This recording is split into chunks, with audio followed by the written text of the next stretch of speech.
What's up guys, Robert Optimal Bodies. First of all, big thanks to Chris at Silkscreen for sorting us out with the new hoodies. Nice new colour. If you want anything like this, hoodies, trackies, t-shirts, vests, beanies, caps, things like that with our logo on, give us a message and we can sort some sort of deal out. Looking to sponsor a few athletes, so if you're into sport, fitness, anything, even if it's something unique, give us a message and we can sort something out.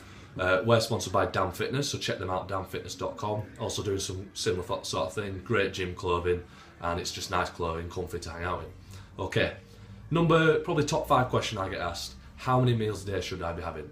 And I give the same sort of answer. As you know, I like to keep things very simple. It's just a lot easier to fathom. And if something's very simple, it means you're going to stick to it. If you stick to it for a long period of time, you're consistent, you get results. So, I say, if you're on a diet, make it fit into your lifestyle, not the other way around. So, first of all, eat when it's appropriate for you and when you're available. So it's a very individualistic question. I myself, I run my own business, and if I'm not training people or writing diets, I work from my gym, and I can sort of fit meals in when I need. So if I wanted to eat every 2 hours, I could. But someone at a busy job, or they work at a garage or a desk all day, or they work for someone else, you're working a set amount of hours. Is it really realistic to give you a diet eating every 2 hours? No, you're not going to stick to it. You're just going to overstress yourself. More stress can equal more body fat, and it throws your hormonal rhythms off.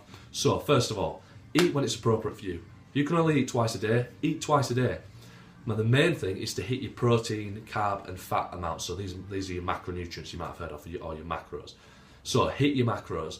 So if you're aiming for 150 grams of protein a day, if you can only eat twice a day, slash that in half, 75 each meal. It might not be optimal. It might be you might find a research paper that says it's better to eat that in 4 separate meals, but it's better than not eating it at all. It's better than say you only ate smaller meals and only got 20 grams of protein in each. That's only 40.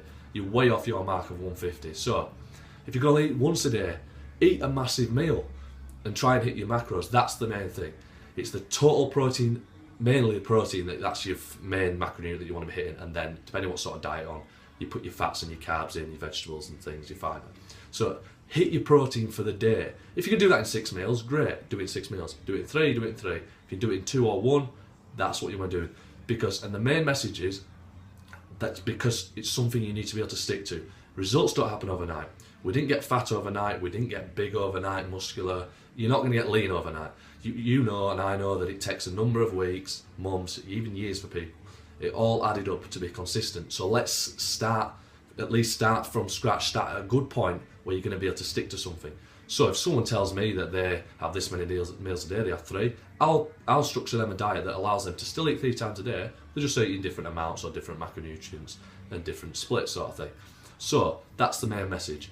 If you want to be like perfect or optimal, then for muscle building, fat loss, probably any sort of goal, I would say try to get protein in every 3 to 5 hours. So let's go I like to go for around a 4-hour mark. If that fits into your lifestyle. If it doesn't, don't worry about it, because you're going to overstress yourself and that's just going to throw everything out of whack. So if you could just eat as you normally would, as long as you're not, unless you're eating every hour or something like that, then that's probably going to go against your goals. And on another side note, if you're trying to put muscle on, more food does not equate to more muscle. Say you need 200 grams of protein a day to repair for your muscles, your organs, all your other tissues, your skin, etc. Eating 100 grams over that is just going to get converted into carbohydrates and then potentially fat if your carb stores are full in your liver and your muscles. So more is not always better.